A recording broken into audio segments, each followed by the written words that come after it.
By the way, if you are smart enough, you will know who I am. But you are really not smart enough to know who I am. But soon you're gonna know who I am.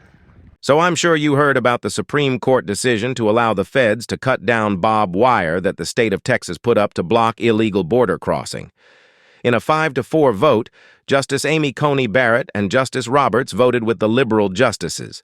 Take a look at this clip. The U.S. Supreme Court decision will allow Border Patrol agents to cut razor wire along the southern border. Governor Abbott had installed that to deter illegal immigration. So the court's conservative majority was divided in its 5-4 decision in favor of the Biden administration's argument.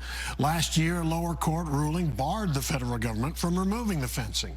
This dispute has intensified recently when Texas fenced off a park in Eagle Pass. Fox's Dana Marie McNichol reports from Eagle Pass. Texas military engineers spent the whole weekend installing hundreds of yards of razor wire in Shelby Park, city-owned property that the state of Texas recently seized control of and kicked the federal government out. Texas state troopers have been arresting migrants who tamper with the razor wire while crossing illegally, charging them with criminal trespassing, but we don't know if that will continue or for how long. The reason Texas DPS took on the role of arresting migrants was because Border Patrol was ordered out of the park. Today, the justices, by a 5-4 vote, granted an emergency appeal from the Biden administration. Texas Governor Greg Abbott defended his strategy before the decision. This is an invasion by people we don't know who they are, where they're coming from, or the danger they may pose. And so it's right for Texas to have taken the steps that we have taken to crack down on the illegal crossings. It's notable that Chief Justice Roberts and Justice Barrett sided with the court's 3 left-leaning justices to rule in favor of the Biden administration. So because of this ruling, it has caused a firestorm of controversy, going as far as, could this be the beginning of the Civil War? With Congressman Clay Higgins from Louisiana tweeting for Texas to stand your ground. He tweets, quote, "The Supreme Court just ruled in favor of the Biden admin over the state of Texas, saying that the federal government can remove physical barriers at the border put in place by Texas. What are your thoughts?" My thoughts are that the feds are staging a civil war, and Texas should stand their ground, unquote. Clay Higgins wasn't the only one voicing his concern for the state of Texas. Tucker Carlson also tweeted, quote, "So it's unanimous.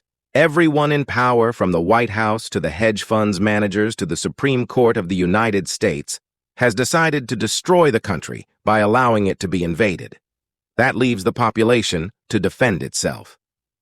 Where are the men of Texas? Why aren't they protecting their state and the nation?" Epoch Times News released an article about Texas installing more barbed wire. It states, Eagle Pass, Texas. Despite a U.S. Supreme Court order allowing federal agents to remove razor wire being used along Texas's southern border, the state hasn't made any moves to take down existing fencing and is pressing ahead with previously scheduled razor wire installation. We have to do something, Staff Sergeant Renee Cordova, spokesperson for the Texas Department of Public Safety, DPS, told reporters at a January 23 news conference. Once word gets out that Border Patrol is cutting the razor wire, migrants will come back, and it won't take them long to figure it out, he said. If illegal immigrants do get through areas being patrolled by the Texas National Guard, the Texas DPS will charge them for trespassing, with the exception of families with children who will be turned over directly to Border Patrol. Clearly, tensions are on the rise, with crime ramping up and immigrants at the forefront. The immigration shelter's overcrowding, resources are going to run low, and people are eventually going to get desperate. Fights are breaking out, and people are being forced to stay out in freezing temperature. What are your thoughts? Is Tim Pool prediction accurate? Let me know in the comments, and please like and subscribe. Thank you for watching.